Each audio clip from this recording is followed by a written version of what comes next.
आज भारत की भूमि की सभी माताओं को सिंधारा दूज का बहुत बहुत बधाई। माता पार्वती, गणगौर महारानी, ब्रह्मचारिणी महारानी, माँ जगत जननी आपके सुहाग को अखंड सौभाग्यवती बनाए, यही भगवान से प्रार्थना। चैत्र के महीने की ये सिंधारा दूज है। आज नवरात्रे की चैत्री नवरात्रे में जो दूज होती है इसको सिंधारा दूज कहते हैं। कौन सी दूज कहते हैं? जम के बोलिए। सिंधारा दूज। सिंधारा दूज का मतलब यह होता है कि कल है तीज, जिसको हमारे यहां गणगौर तीज कहते हैं। शंकर और पार्वती 16 दिन तक तैयार हुए थे और तैयार होने के बाद शिव और पार्वती शिव महापुराण के यजमान बनकर जा रहे थे। तो कल का दिन है वो। कौन सा दिन है कल का? गणगौर तीज का दिन, कल का दिन। चैत्र के महीने में जो शुक्ल पक्ष की तीज आती है, वो चैत्री नवरात्रे में जो तीज की तिथि होती है, उस दिन शंकर और पार्वती शिव महापुराण के यजमान बनकर कथा सुनने के लिए गए थे। 16 दिन तक पार्वती और शंकर का श्रृंगार होता है। उसमें से आज का दिन सिंधारा दूज का होता है। क्यों सिंधारा दूज कहते हैं? सिंधारा दूज का मतलब क्या है? क्यों हिंदू धर्म में सिंधारा दूज मनाई जाती है? किस लिए? आज पूरे भारत की भूमि पर कई माताएं हाथ में मेहंदियां लगाती हैं, चूड़ियां पहनती हैं, सुंदर चुनड़ी पहनती हैं, मां ब्रह्मचारिणी का पूजन करती हैं, माता का आराधना करती हैं। सिंधारा दूज, उसका कारण केवल इतना सा है। सिंधारा दूज का मतलब यह होता है कि चंचुला देवी जब 14 दिन तक शंकर और पार्वती अपने गुफा में से बाहर नहीं निकले शिव महापुराण के यजमान बनने के लिए, तब माता चंचुला देवी ने हाथ जोड़कर मां जगतजननी जगदम्बा को सुंदर वस्त्र, सुंदर चूड़ियां, सुंदर आभूषण माता के चरणों में ले जाकर समर्पित करे थे और कहा, मां इन चूड़ियों को जो मैं दे रही हूं, ये लाल चूड़ी, ये लाल श्रृंगार, ये लाल वस्त्र, जो लाल चूनर जो मैं प्रदान कर रही हूं, मां बस ऐसी कृपा कर दे कि तू इन चूनर को धारण करे और मेरा भी सौभाग्य, मेरा भी सुहाग अमर कर दे। बस इतनी कृपा मेरे ऊपर कर दे। वो सिंधारा दूज का महत्व है। जैसे चंचुला देवी ने माता पार्वती से निवेदन करा था, आप भी एक भाव से निवेदन करें। हे मां, हे दया करने, आप कृपा करें।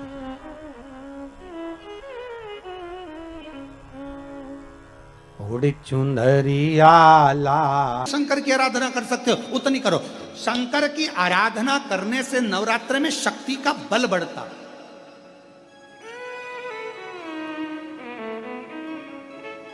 शक्ति का बल। क्यों गुरुजी नवरात्र में शंकर जी की आराधना क्यों करना चाहिए? हमने कहा अगर माता रानी से जो मांगना है तुम्हें, अगर तुमने नवरात्रे में शिव जी की आराधना करिए, शंकर की कथा सुनिए, शंकर की आराधना करिए, शिव स्तुति करिए, शंकर को एक लोटा जल चढ़ाया, मां आद्य शक्ति तुम्हारे पर कृपा करेगी। क्यों? क्योंकि जिस स्थान पर शिवलिंग रखा होता है और जो हस्त कमल है वो मां पार्वती, जगत जननी, दुर्गा, भवानी है। जब हम जल चढ़ाते हैं, मां आद्य शक्ति अम्बा जगदम्बा 64 योगिनियों पर वो जल चढ़ जाता है और जगत जननी नवरात्र में प्रसन्न हो जाती है। वो जल की इतनी महत्वता है। आद्य शक्ति को प्रसन्न करना है, नवरात्र में शिव जी को जल चढ़ा।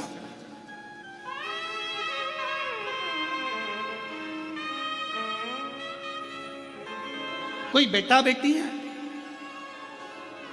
कोई एग्जाम दे रहे हैं, कंपटीशन एग्जाम में बैठ रहे हैं, सर्विस के लिए जा रहे हैं, नौकरी के लिए जा रहे हैं, नौकरी नहीं लग रही है, हम कहेंगे लाल पुष्प की पत्तियों को प्रत्येक किसी भी नवरात्रि के अंदर, नवरात्रि के अंतर्गत 9 दिन का तुम नियम बना लो। जैसे कई माताओं का नियम रहता है, मेरा व्रत है, मैं दूध पर, एक गिलास दूध पर व्रत करूंगी, मैं नंगे पैर चलूंगी, मैं ये व्रत करूंगी, मैं वो व्रत करूंगी। मैं बेटा बेटियों से कहूंगा, नवयुवक बच्चों से कहूंगा, अगर आप कंपटीशन एग्जाम में बैठ रहे हो, अपनी पूरी मेहनत करो, पूरा परिश्रम करो, रात दिन एक करो और लगे रहो।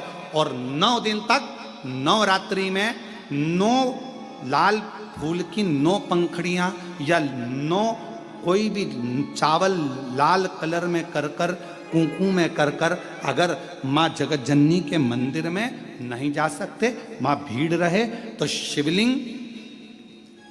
शिवलिंग की जो जलाधारी है, जहां पानी गोल घूमता है, इस जलाधारी पर कहीं पर भी नवरात्रे में 9 दिन तक या तो लाल फूल की पंखड़ी 9 या 9 चावल के दाने लाल कलर कर कुंकू में, लाल चंदन में उस स्थान पर चढ़ाना प्रारंभ करो।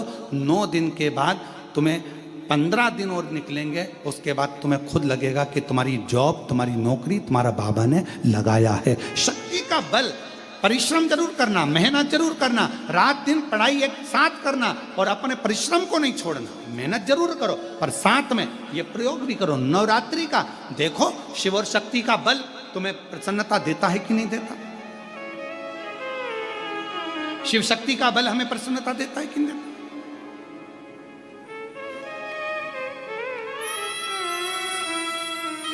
अब कई लोग ऐसे होते हैं, हम नवरात्रि आई है, माता रानी को भज रहे हैं, जगत जननी दुर्गा भवानी को भज रहे हैं, पर शिव जी के मंदिर तक नहीं जा रहे, समय नहीं मिल रहा मंदिर जाने का, क्योंकि माता जी के मंदिर जाते हैं, माता जी को प्रणाम। अरे उस शंकर को पहले भजो, सवेरे उठते से ही पहला 1 लोटा जल शिव को, क्योंकि उसी के माँ जगत जननी हस्तकमल पर जल जाना जरूरी है। शंकर का चढ़ा वो हमें फल प्रदान करे, सुख दे,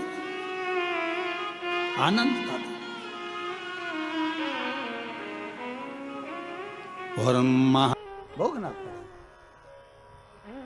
बस इतना ध्यान जरूर रखो कि इस शरीर के द्वारा, इस मन के द्वारा, इस वाणी के द्वारा किसी का अपमान ना हो, किसी को अपशब्द ना कहा जाए, किसी के दिल को कोई ठेस ना पहुंचे। बहुत नाजुक समय है, सबके लिए मीठा बोलिए, सबका सम्मान करिए, आदर करिए, सत्कार करिए, किसी के लिए अपमानजनक शब्द ना बोलिए, किसी पर हंसिए नहीं, किसी को ये ना कहिए कि कर्म हो गया, जो जिसके लिखा है भाग्य में जो होगा।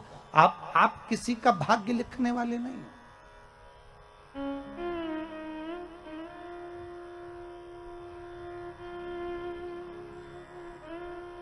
होगा। भगवान शिव ब्रह्मा जी से बोले, ब्रह्मदेव रुकिए, आपने क्या बनाया ब्रह्मा? ब्रह्मा कहते किन्नर बन गए प्रभु। कोई बात नहीं, बन गए ना, सबसे पहली सृष्टि किन्नर की होगी, चिंता मत करो। आपने बनाया है, गलत नहीं होगा, गलत नहीं होगा, कोई बात नहीं। ब्रह्मदेव अब आप हमारे प्रतिबिंब का दर्शन करिए, आप हमारे प्रतिबिंब का दर्शन करिए ब्रह्मदेव। भगवान शंकर ने अर्धनारीश्वर स्वरूप का दर्शन दिया। कौन सा स्वरूप बनाया है?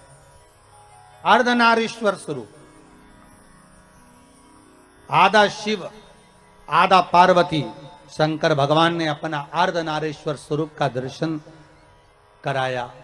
और जो अर्धनारीश्वर स्वरूप का भगवान दर्शन कराते हैं, आधा शिव आधा पार्वती, देखकर ब्रह्मा थकित रह जाते हैं। और ब्रह्मा भगवान शिव का जो स्वरूप देखा है, ब्रह्मदेव की आंखों से जल निरंतर बह रहा, जल निरंतर बह। पधारी अर्धनारीश्वर, जल निरंतर बह रहा।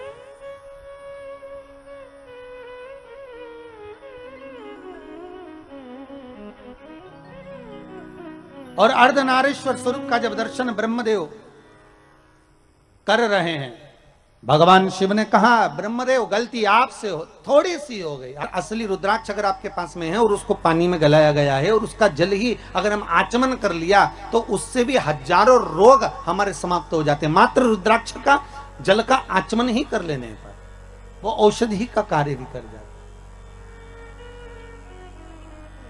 वो आनंद की अनुभूति भी कर जाता।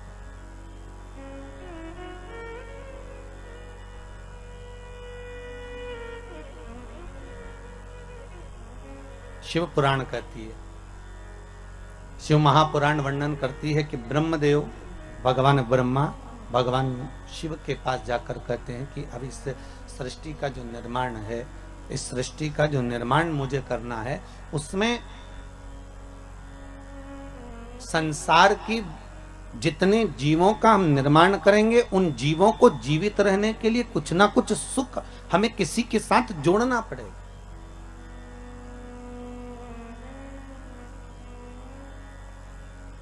और जब तक हम इन सुख को जोड़ेंगे नहीं, तब तक वो जीवित नहीं। जैसे मछली को बनाया तो सबसे पहले जल से पूछा गया, हे जल नारायण आप बताओ, हम मछली बना रहे हैं, आप इसको साथ दोगे? आपको जीवित रखना पड़ेगा इसको।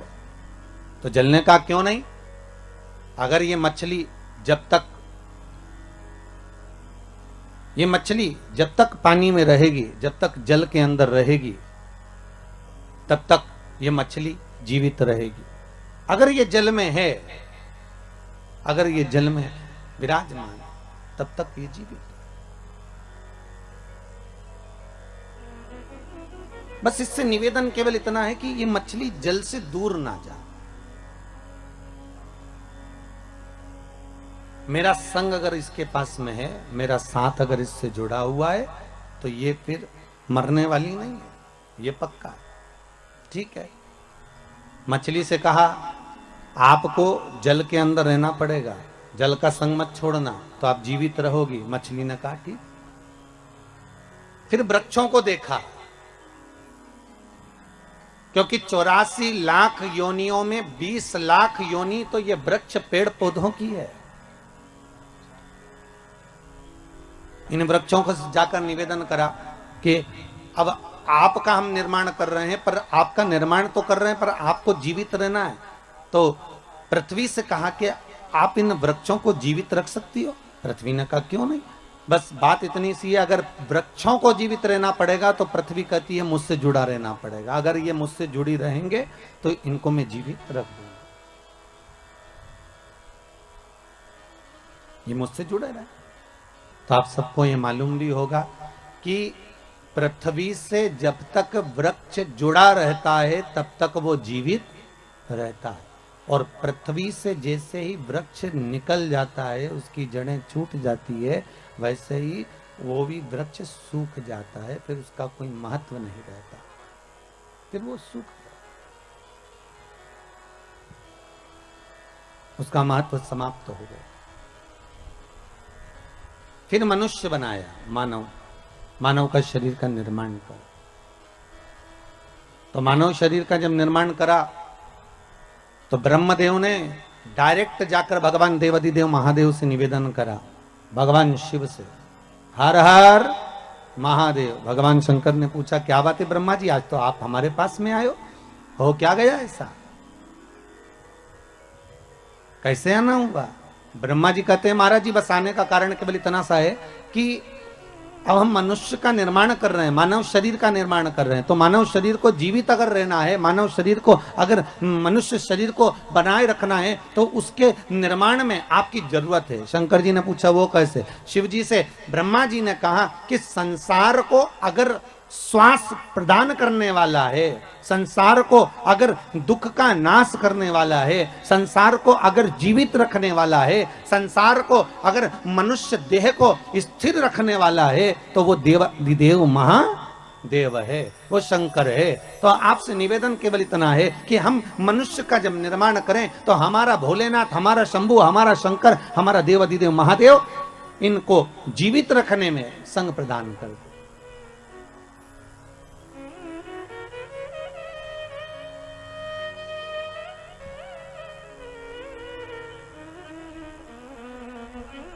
इनको जीवित रखना है। अगर मनुष्य को जीवन दान, सबसे कठोर धातु लोहा, लोहे की तलवार बनती है, लोहे की गुप्ती बनती है, लोहे का फरसा बनता है, लोहे की बंदूक बनती है, सबसे कठोर धातु है लोहा। लोहा यह विचार करता है कि अगर मैं चाहूं तो संसार को नष्ट कर दूं, मैं चाहूं तो किसी को भी मार सकता हूं। पर लोहे को जब अहंकार आ गया तो लोहे के सामने अग्नि आकर खड़ी हो गई, और अग्नि ने कहा तो चिंता मत कर, तुझसे ज्यादा कठोर मैं हूं, मैं कभी भी तुझे गला सकती हूं। और लोहे को अग्नि गला देती है।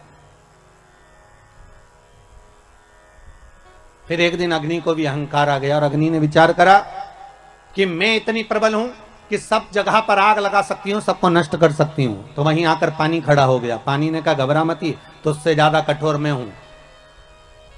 एक लोटा पानी डाला ना, ठंडा कर दिया। अब पानी को अहंकार आ गया। पानी को लगा कि मैं सबसे ज्यादा कठोर, कहीं पर भी तहलका मचा सकता हूं, हर किसी को नष्ट कर सकता हूं, किसी को भी डुबा सकता हूं, किसी के भी घर बस्ती को मैं पानी में ले जा सकता हूं। तो पानी के भीतर अहंकार था, वहीं पर आकर मनुष्य खड़ा हो गया। मनुष्य ने कहा चिंता मत कर, एक लोटा पानी भरा, वहीं खड़े खड़े डकार गया। ले अब देखिए, लोहे से ज्यादा कठोर अग्नि, अग्नि से ज्यादा कठोर पानी, पानी से ज्यादा कठोर मनुष्य। और मनुष्य ने विचार करा कि मैं सर्वस्व हूं, मेरे बराबर कोई नहीं हो सकता। अहंकार में जब मानव डूब गया तो मनुष्य को बीमारी निगल गई। बीमारी ऐसी लग गई, बीमारी ने कहा तुझसे ज्यादा कठोर मैं तुझे पूरा निगल सकती हूँ। एक बीमारी मनुष्य के शरीर में लगती है और वह अच्छे अच्छे सूरमा को भी निगल जाती है। पर बीमारी ने विचार करा कि मेरे बराबर कोई नहीं हो सकता, मैं अच्छे अच्छे को निकल गई, अच्छे अच्छे सूरमा को भी निकल गई। तो बीमारी ने जब अहंकार करा, उतने समय में स्वयं कालों का काल महाकाल आकर खड़ा हो गया और बीमारी को ही निकल गया। क्योंकि अकाल मृत्यु वो मरे जो काम करे चंडाल का, और काल उसका क्या बिगाड़े जो भक्त हो महा काल का। भगवान शंकर की अगर आराधना कर रहे हो, शिव की उपासना कर रहे हो, शंकर की भक्ति में अगर डूबे हुए हो, शिव आराधना में डूबे हुए हो, अगर शंकर के अनुमोदन में डूबे हुए हो, तो ये पक्का है कि काल भी आपको कुछ बिगाड़ नहीं सकता। काल तुलसीदास जी महाराज ने चौपाई लिखी कि सिया राम मैं सब जग जानी, करो प्रणाम जोर जुग पानी। और तुलसीदास जी एक जगह जाने लगे, एक छोटा सा बच्चा दौड़ कर आया और दौड़ कर आकर कहता है बाबा उधर मत जाना, बिल्कुल मत जाना उधर। तो तुलसीदास जी ने पूछा क्यों? बाबा उधर से एक बेल आ रहा है और वो आपको मार देगा, उधर मत जाना। छोटा बच्चा दौड़ कर आकर कहता है बाबा उधर मत जाइए, बाबा उधर मत पहुंचे। तुलसीदास जी ने कहा बेटा तू मुझे जानता नहीं है, तुझे ये मालूम नहीं है क्या कि मैंने चौपाई लिखी है कि सिया राम मैं सब जग जानी, करो प्रणाम जोर जुग पानी। क्या तुझे ये मालूम नहीं है कि मैंने इस संपूर्ण संसार में, ब्रह्मांड में, विश्व में भगवान का दर्शन करा है, राम को देखा है, हर जगह पर मैं राम का दीदार करता हूं। तो अगर बेल मुझे मारने आएगा तो उसमें भी तो राम ही होगा, तो बेल मुझे मार नहीं सकता बेटा। और बच्चे को समझाकर तुलसीदास जी आगे बढ़ गए।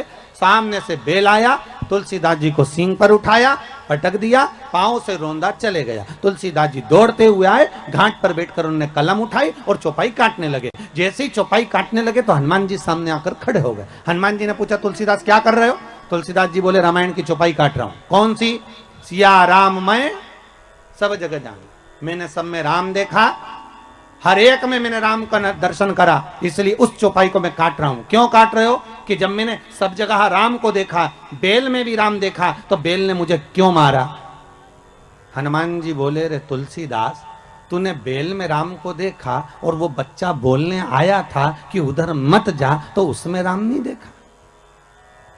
राम तो उसमें भी था ना। ब्रह्मा जी कह रहे हैं भगवान शंकर से, शिव से निवेदन कर रहे हैं, हे भोलेनाथ, हे शंभु, संसार के लोगों को आपको जीवित रखना है, संसार के लोगों को आपको जीवित रखना है भोलेनाथ। शिव जी ने कहा ठीक है, अगर आप कह रहे हो कि संसार के लोगों को मुझे रखना है तो मना नहीं है। पृथ्वी से कहा वृक्षों को आप जीवित रखना, जल से कहा मछली को आप जीवित रखना। जल ने कहा मछली मेरा संग रहेगी तो जीवित रहेगी, पृथ्वी कहती है वृक्ष मेरा साथ रहेंगे तो जीवित रहेंगे। शंकर जी कहते हैं संसार का मनुष्य मेरा भजन करता रहेगा तो जीवित रहेगा, अगर मुझसे वंचित हो गया, छूट गया, तो उसकी कोई जवाबदारी, उसकी कोई गारंटी नहीं। वंचित अगर है तो उसका कोई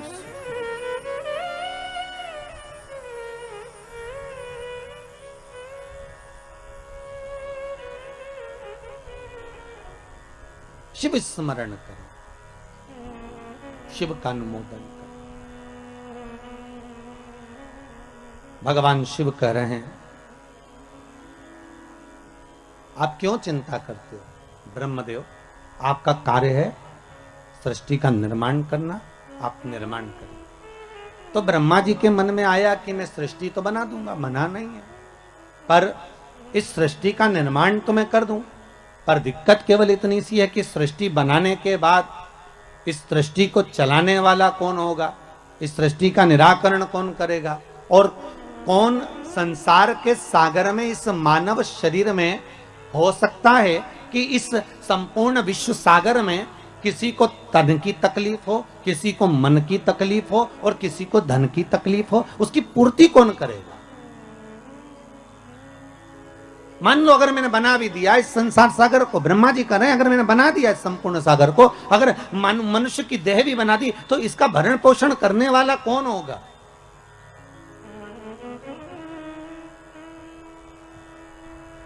शिव कह रहे हैं ब्रह्मा आप केवल निर्माण करिए, बाकी का सब शिव कह रहे हैं कि मेरे ऊपर छोड़ दी, आप मेरे ऊपर छोड़ दो। ब्रह्मा जी भगवान शंकर से विनती कर कर गए और भगवान शंकर भगवान विष्णु के पास में गए। भगवान विष्णु ने देखा कि आज शंकर स्वयं आए, स्वयं शिव। हमेशा भगवान शिव के पास में भगवान विष्णु पहुंचते थे।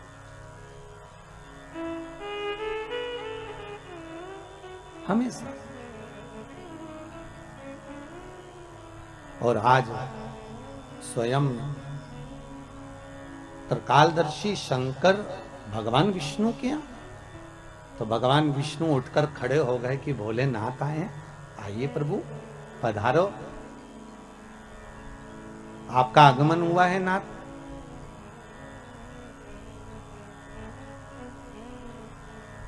भगवान शंकर जैसे ही सामने पहुंचे तो भगवान विष्णु ने लक्ष्मी जी से कहा, लक्ष्मी संपूर्ण कार्य को छोड़ दीजिए और संपूर्ण कार्य छोड़कर आज भगवान देव अधिदेव महादेव आए हैं, उनके आदर में लग जाइए।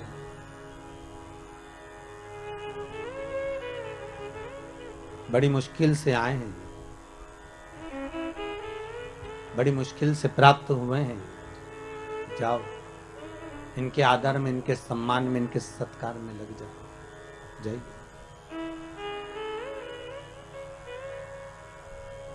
लक्ष्मी जी सबसे पहले अगर कहीं गई तो माता लक्ष्मी ने जैसे भगवान विष्णु ने कहा कि इनका आदर करो, सम्मान करो, सत्कार करो, तो लक्ष्मी जी अगर सबसे पहले अगर कहीं गई तो माता पार्वती के पास गई और जगत जननी जगदम्बा पार्वती जी ने पूछ लिया, लक्ष्मी कैसे आना हुआ, क्या बात है, तुम्हारे आने का कारण क्या है, तुम क्यों आई हो।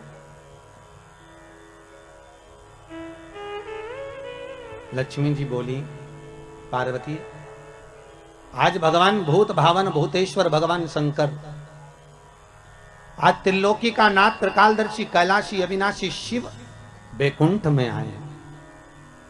पार्वती जी बोली कि शंकर और बैकुंठ,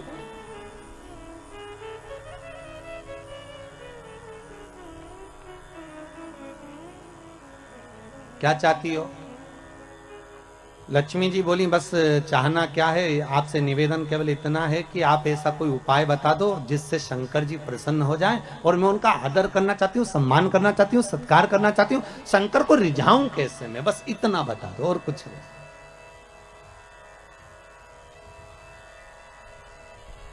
मैं भूत भावन भूतेश्वर को रिझाऊं कैसे,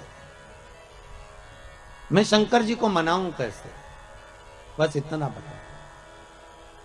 पार्वती जी के मुख से निकल गया कि एक लोटा पानी भर लो और शंकर जी पे उंडेल दो, शिव जी पे चढ़ा दो, बस शंकर तो राजी हो जाएंगे, इससे ज्यादा शंकर को चाहिए क्या।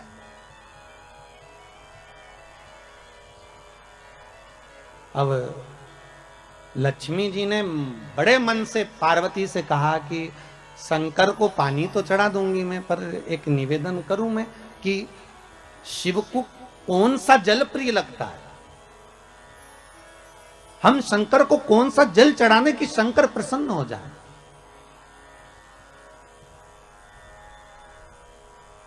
पार्वती तुम्हारे घर में अगर कोई अच्छा जल रखा हो ना तो एक पात्र भरकर हमको दे दीजिए, तो हम शिव जी को चढ़ा देंगे। और शिव महापुराण की कथा बार बार कहती है कि मंदिर जाओ तो मंदिर का लोटा उठाकर मंदिर का ही पानी भरकर मंदिर के ही शंकर को मत चढ़ाओ। शिव महापुराण कहती है अगर शंकर को जल चढ़ाना है तो अपने घर का जल लेकर। किसके घर का जल? अपने घर का, दूसरी जगह का नहीं।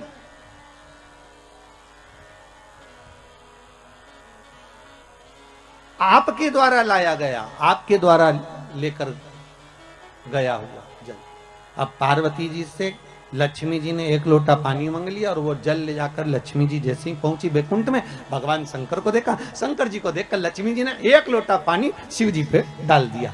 शंकर भगवान, अब अभी तो भगवान विष्णु को बोलना था हर हर महादेव, शंकर भगवान खुद बोल दिया हर हर महादेव।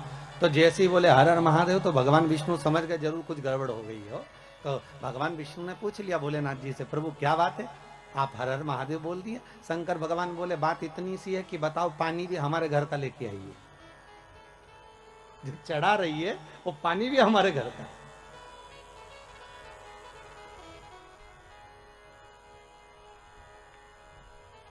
अरे कभी कंस के जन्म की कथा सुनी होगी आप लोगों ने भागवत जी में, कि कंस का जन्म क्यों हुआ।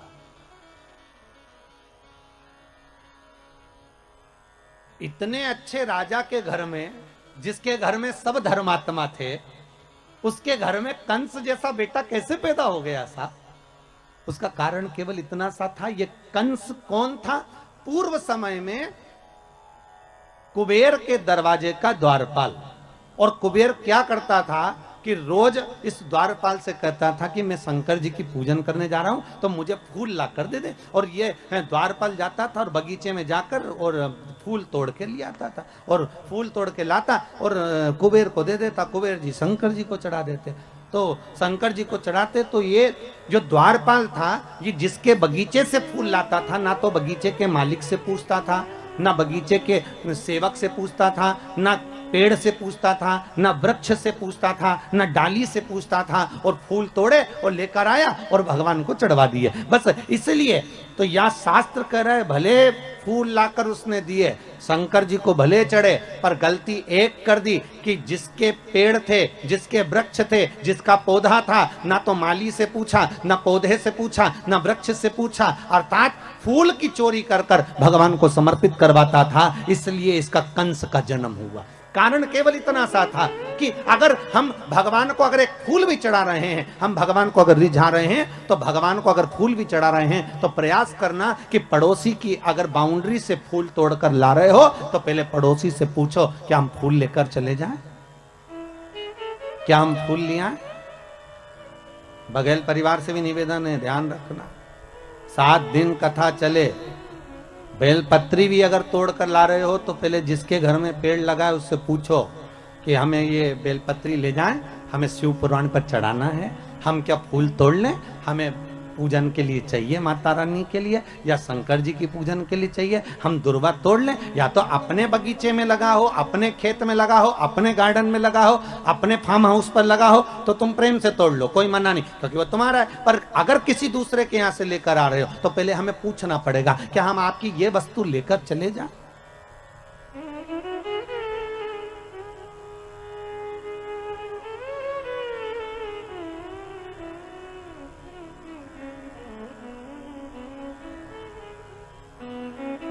उसे पूछना पड़ेगा। अब ऐसे तो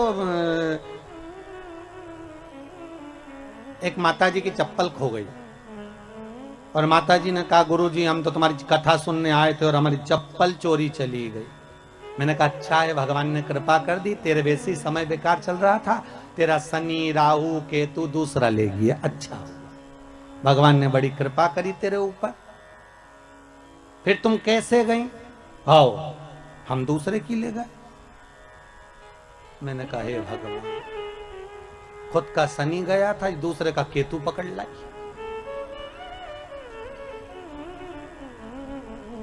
अब लाभ क्या हुआ ये बताओ, सुख की अनुभूति क्या हुआ है?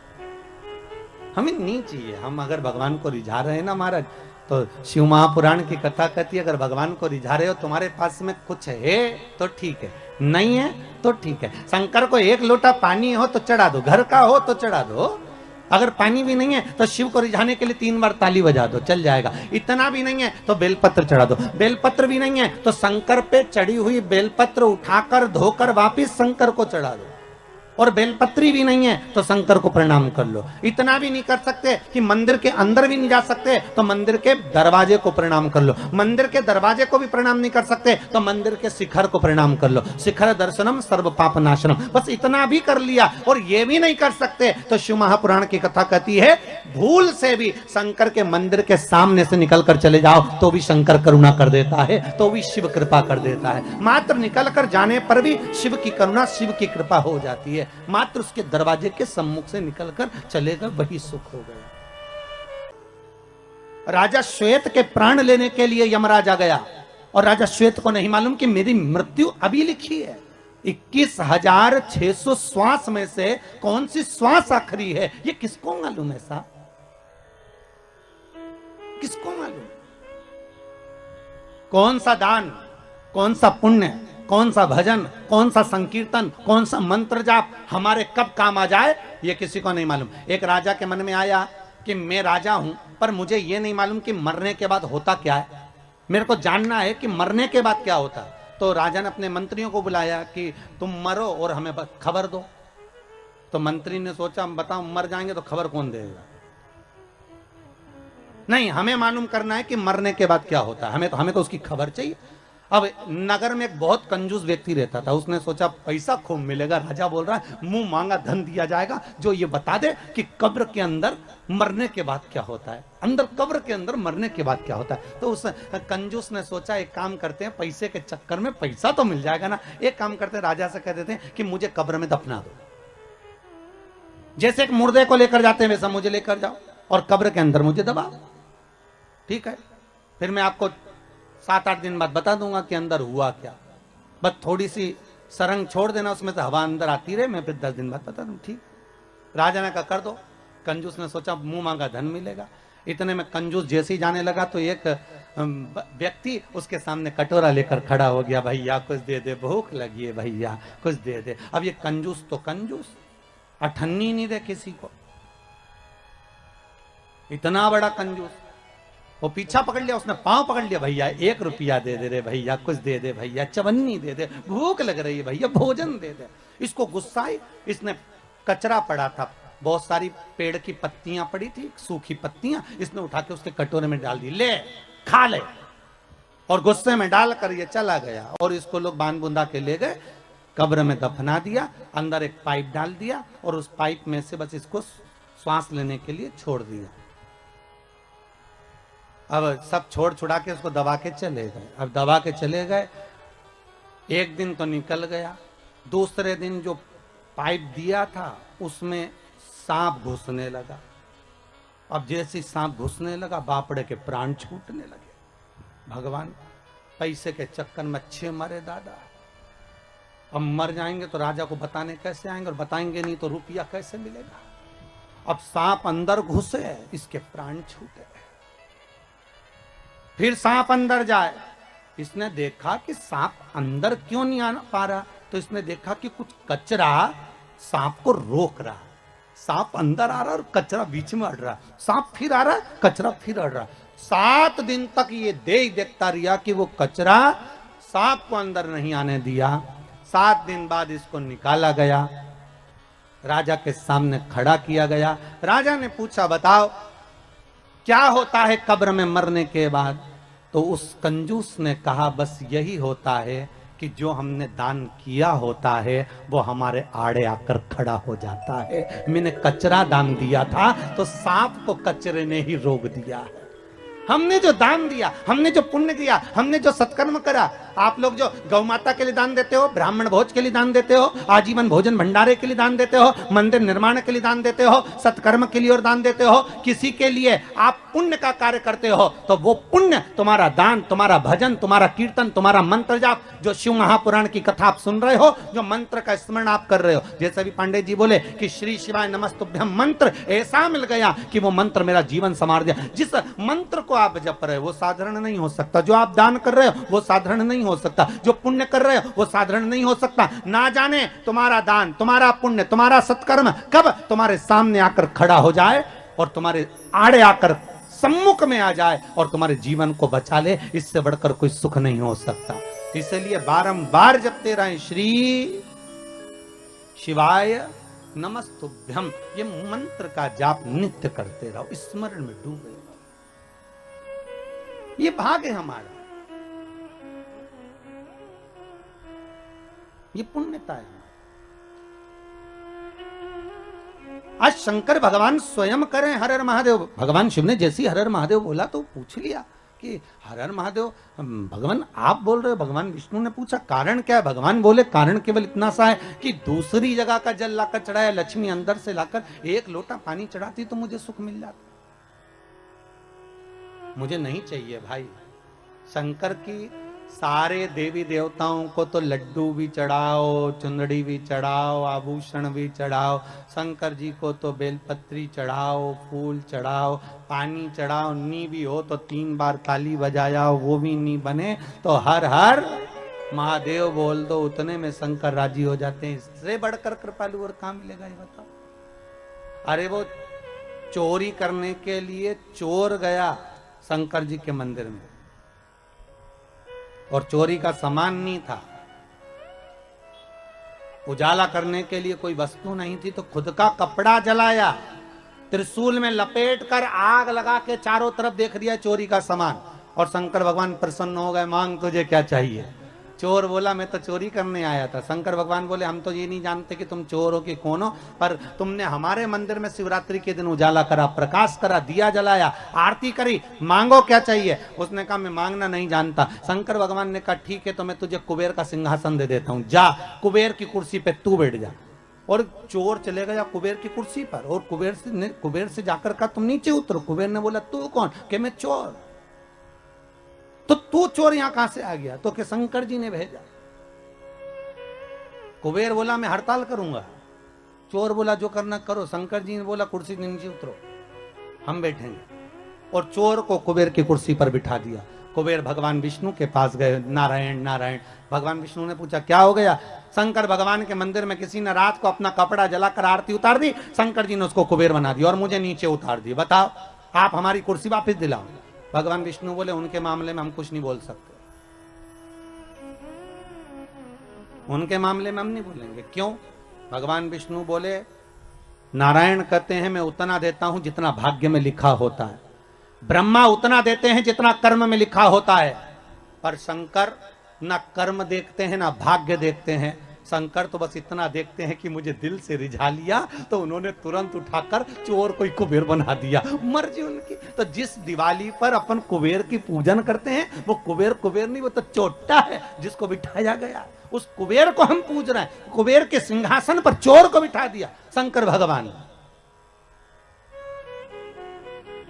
और जिसको कुर्सी पर बिठाया एक बार वही अहंकार में आ गया। होता है कुर्सी मिलने के बाद किसको अहंकार नहीं आता, पद मिलने के बाद किसको अभिमान नहीं आता। चोर को यह अहंकार आ गया कुबेर को। कुबेर ने अपनी धर्मपत्नी से बोला सुन अपने पास में इतनी दौलत है पर आज तक कोई अपने घर में आकर देखता ही नहीं कि अपने पास कितना है। तो पत्नी ने बोला क्या करोगे? कुबेर बोला एक काम करते सबको निमंत्रण दे देते भोजन करने का। अच्छा दे दो। सारे देवी देवताओं के घर में निमंत्रण दिया है, सिगरी निमंत्रण। सिगरी निमंत्रण मतलब तुम्हारे यहाँ चूल्हा मत जड़ाओ। सा परिवार भगवान विष्णु, सा परिवार ब्रह्मा, सा परिवार इंद्र, सा परिवार वायुदेव, जलदेव, सब सा परिवार। और सबको निमंत्रण दिया पर शंकर भगवान को भूल गया। जिसने कुबेर का पद दिया था उसी को भूल गया। नारद जी ने आकर कहा कुबेर जी शंकर जी को बुलाया, भूल गए, अब जाओ बुलाने। शंकर जी आ जाएंगे? अब जाएंगे तो जाओ जाओ, बोलो निमंत्रण तो दो। दौड़ कर गया, हर हर महादेव। शिव जी ने पूछा क्या बात है कुबेर? कुबेर बोले महाराज जी हम सबको निमंत्रण दिया है थे, तुम्हें भूल गए थे। फिर नारद जी ने कहा तब हम आए। अब बताओ किसी को निमंत्रण देने जाओ तो ऐसा बोलना चाहिए? अगर भूल गए थे तो ये बोलना ही नहीं चाहिए कि भूल गए थे। ये बोलना था कि परिवार के लोग हो, घर के लोग हो, इसलिए अपने घर वालों को बाद में भी निमंत्रण दिया जा सकता। पर वहां जाके क्या कर रहे, वो तो हम तुमको भूल गए थे, वो तो नारद जी ने याद दिलाई इसलिए हम कहने आ गए। अब बुरा लगेगा कि नहीं लगेगा? अरे बोलो तो, वो तो शंकर जी थे, पांडे तारा की माता होती तो पहले कह देती। हमको तो बहुत बुरा लगा भैया, बताओ इतनी बाद में बुलाया हमको। अरे बुरा लगेगा कि नहीं लगेगा अगर कोई तुमसे कहे कि हम तो बस भूल गए थे और तुमको बाद में बुलाने के लिए आ गए? अच्छा नहीं लगेगा। शंकर भगवान ने कहा क्या चाहते हो, आप हमारे यहाँ भोजन करने आओ। शंकर जी बोले देखो ये जो बड़ी बड़ी पार्टियां होती ना, इसमें मैं नहीं जाता हो।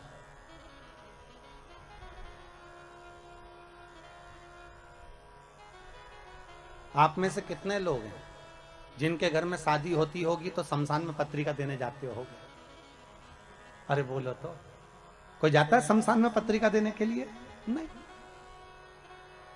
शंकर जी बोले भैया इतनी बड़ी बड़ी पार्टियां मैं अटेंड नहीं करता, मैं इतने बड़े बड़े फंक्शन में नहीं जाता, तो तुम्हारे यहाँ हमारे यहाँ किसको भेजोगे?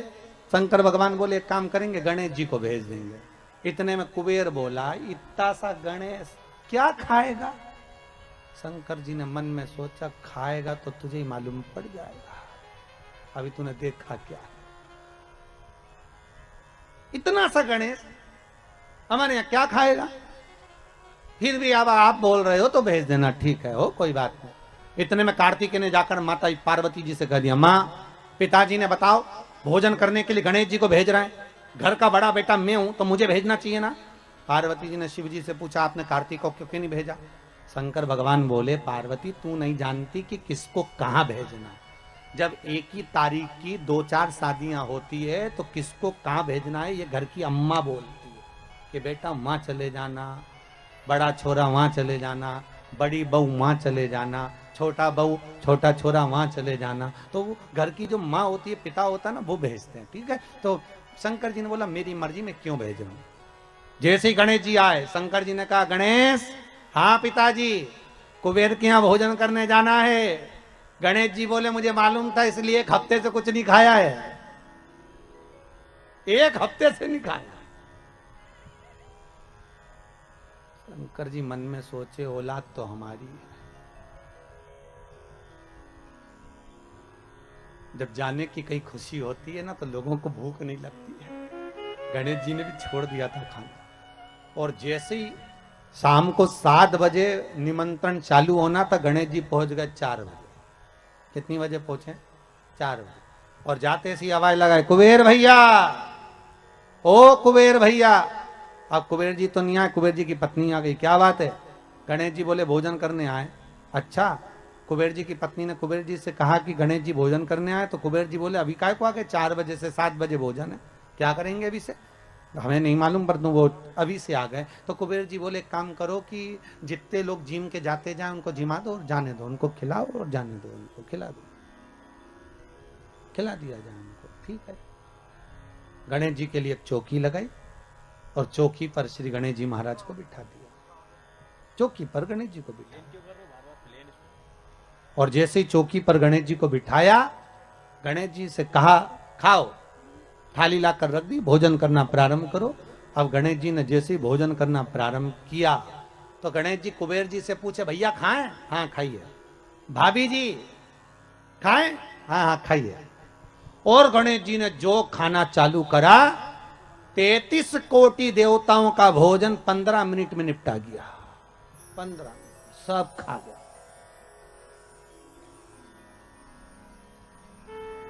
सारा। कुबेर जी की पत्नी दौड़ते हुए कुबेर जी के पास पहुंची। प्रभु प्रभु, कुबेर जी ने पूछा क्या हुआ? गणेश जी को क्या हुआ? नहीं नहीं, वो उसको कुछ नहीं होने वाला, वो तो खाने में लगा है। भोजन सब समाप्त हो गया, सूखा सामान रखिया। कुबेर के भंडार में जितना भंडार भरा था सारा की सारा ले जाके रख दिया, सब खा गया। 20 मिनट में तो सब समाप्त। और आवाज लगा के बोल रहे भाभी लियाओ। भाभी मन में सोचे चूल्हा में जा, काला अब लाए तो क्या लाए, कितना खिलाए। चूल्हे पे बना बना कर थक गए, पर खाना बंद नहीं कर रहा, बड़ी आफत हो गई। भाभी लियाओ। भाभी दौड़ कर गई कुबेर जी के पास। कुबेर जी ने पूछा क्यों क्यों घबरा क्यों रही है, हुआ क्या ये तो बता। बस वो मांगी मांग रहा है, सब समाप्त हो गया। देव ऋषि नारद आकर बोले श्रीमन नारायण क्या हो गया। नारद जी जैसे ही बोले तो कुबेर जी बोले तुम्हारे कारण हुआ है, हम जा ही नहीं रहे थे निमंत्रण देने, और निमंत्रण देने चले गए तो उन्हें अपने बेटे को भेज दिया, और बेटा खाने में ऐसा जुटा है उठने का नाम ही नहीं ले रहा। इतने में नारद जी बोले पिताजी के पास वापस चले जा। शंकर जी के पास कुबेर जी जाकर बोले प्रभु सब खा गया वो गणेश, सब खा गया, कृपा कर दो।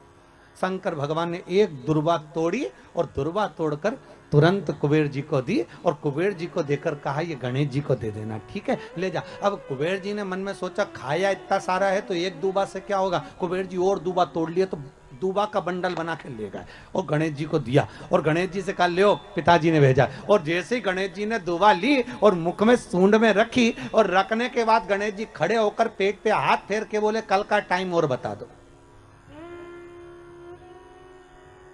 कुबेर जी हाथ जोड़कर बोले जब तक कोई बुलाए नहीं तो जाना ही मत।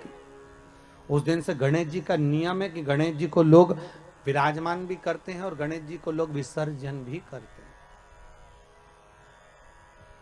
विराजमान भी कर रहे हैं और विसर्जन भी।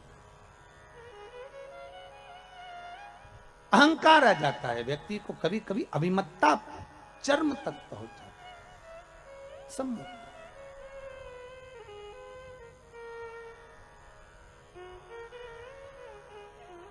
शिव कह रहे हैं मैंने लक्ष्मी से ये नहीं कहा कि तुम मुझे ये दो। भगवान शंकर कह रहे हैं नारायण मैंने आपसे भी नहीं कहा कि मुझे कोई वस्तु प्रदान करो, पर अगर लक्ष्मी जी को जल भी चढ़ाना था तो अपने ही घर का चढ़ा देती तो आज मुझे प्रसन्नता का भाव हो जाता। प्रसन्नता का भाव।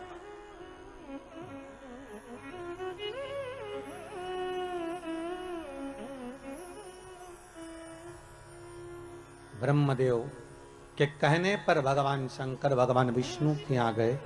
भगवान विष्णु ने आदर सत्कार करा। भगवान शंकर से पूछा भोलेनाथ कैसे आना हुआ है। शिव जी कहते हैं नारायण आने का कारण केवल इतना सा है कि संसार सागर में जब मनुष्य का जन्म होगा, मानव शरीर जब मिलेगा, उस मानव शरीर को अगर मान लो उसने भजन किया ना किया, उसने कीर्तन किया ना किया, उसने मंत्र जाप किया ना किया, उसने स्मरण किया ना किया, तो ऐसा कुछ करा जाए कि उस मनुष्य शरीर से आप रूप ही भगवत का भजन हो जाए, शिव नाम का स्मरण हो जाए, भगवान की भक्ति का प्रतिबिंब स्फुटित हो जाए।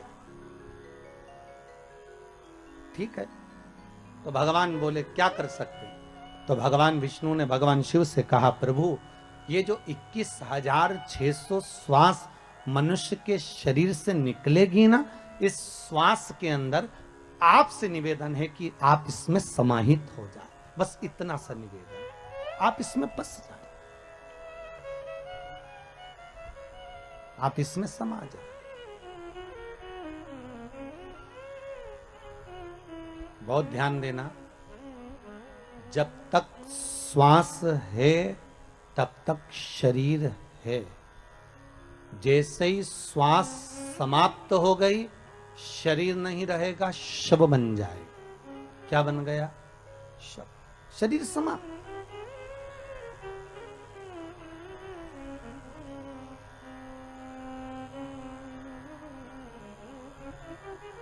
फिर वो शरीर नहीं रहा है, वो केवल एक शव बन गया, उसका मूल तत्व समाप्त हो गया।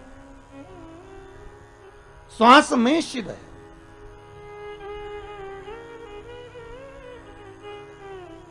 शंकर की कथा कर रही है, ये जो श्वास है शिव कर रहे हैं, इसमें मैं समाहित हो जाता है, ओंकार समाहित हो जाता है। इसलिए बार बार आपको फिर निवेदन कर रहे हैं कि देखिए परमात्मा को हर बार धन्यवाद देना ना भूले, हर क्षण में हर पल में उस परमात्मा को धन्यवाद देते रहो।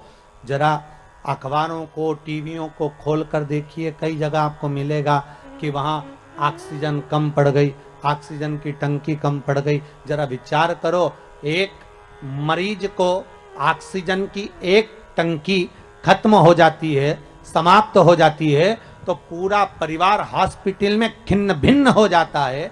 उस विचार करिए कि उस परमात्मा ने इस प्रकृति को बनाने के लिए कितनी ऑक्सीजन दी होगी और किस तरह से निशुल्क देकर इस संसार सागर में कितनी ऑक्सीजन देकर संसार के लोगों को जीवित रखा होगा। उस परमात्मा को बारंबार धन्यवाद देना चाहिए कि ये तेरी कृपा से हो, ये तेरी दया से हो रहा है, ये तेरी करुणा से हो रहा है, और तेरी करुणा बिना कुछ नहीं हो सकता। ये तेरे द्वारा प्राप्त हो।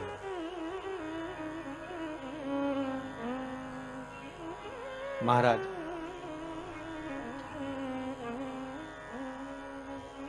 हर पल, हर घड़ी, हर क्षण, हर श्वास में शिव का धन्यवाद दिया। चंचुला देवी ने बारंबार धन्यवाद दिया, बारंबार। चंचुला देवी जिस समय पर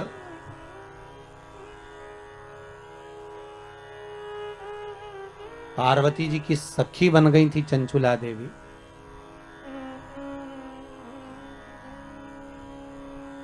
पार्वती जी की सहेली जब बन गई थी चंचुला देवी,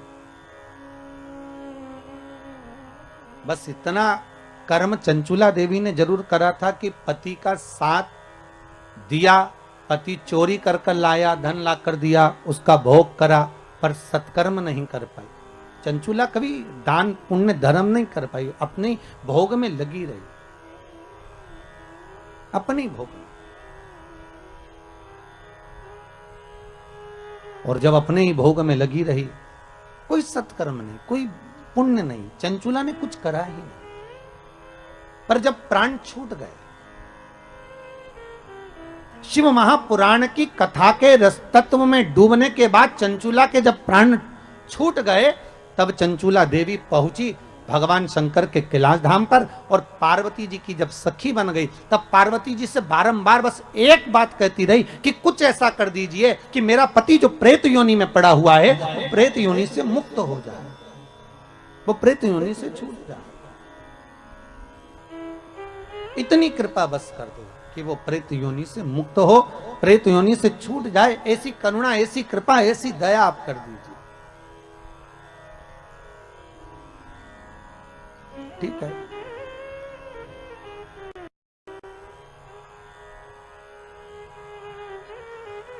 माता पार्वती जी ने चंचुला देवी से कहा था कि तुम जाओ और जाकर देव ऋषि नारद से कहो कि हमको हमारे पति के मोक्ष हेतु, उद्धार हेतु शिव महापुराण की कथा श्रवण करा दो, शंकर की कथा।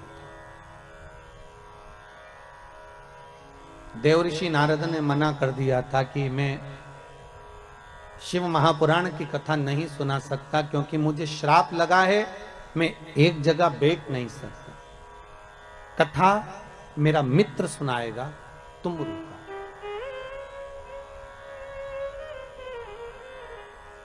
आप लोग यदि कभी साउथ में गए हो, दक्षिण में, तो दरवाजे पर, शंकर जी के मंदिर के दरवाजे पर दो मूर्ति आपको नजर आएगी, एक देवऋषि नारद की, एक तुमरुका जी की। जैसे देवऋषि नारद के हाथ में करताल है, बीणा है, उसी तरह तुमरुका जी के भी हाथ में करताल है, बीणा है।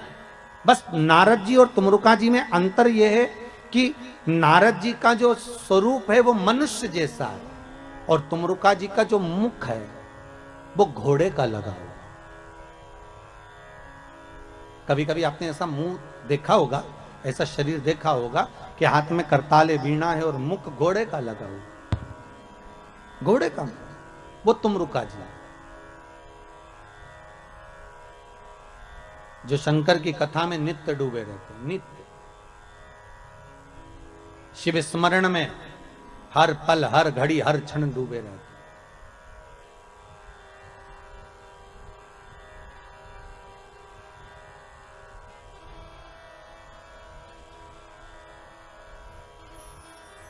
तुमरुका जी से निवेदन करा पार्वती माता चंचुला देवी ने कि आप शिव महापुराण की कथा सुना दो। ठीक है, हम सुना देते हैं, पर बात केवल इतनी सी है कि आप हो वेदव्य, और शिव महापुराण की कथा का जजमान जो होना चाहिए वो अखंड सौभाग्यवती नारी अपने पति के साथ बैठकर शिव महापुराण की पूजन करे, बस इतना ही तो चाहिए। तो चंचुला देवी के मुख से निकल गया, तुम रुका जी ये बताओ, क्या कोई बेधव्य नारी शिव महापुराण की कथा नहीं करवा सकती क्या? क्यों नहीं करवा सकती? करवा सकती, बस करना एक पड़ेगा। क्या कि जिस समय शंकर की पूजन हो, शिव महापुराण विराजमान हो, शंकर का अनुमोदन हो, उस समय पर जोड़े की जरूरत पड़ेगी। तो बेधव्य नारी भगवान शंकर से यह प्रार्थना करे कि मैं शिव की कथा को जब सुन लूं तो भोलेनाथ ऐसी कृपा करना कि मेरे प्राण अगर जाएं तो पति के लोक में जाएं और आने वाले समय में मैं कभी बेधव्य ना हूं, अखंड सौभाग्य लेकर जाऊं, ऐसी कृपा करना, अखंड सौभाग्य लेकर।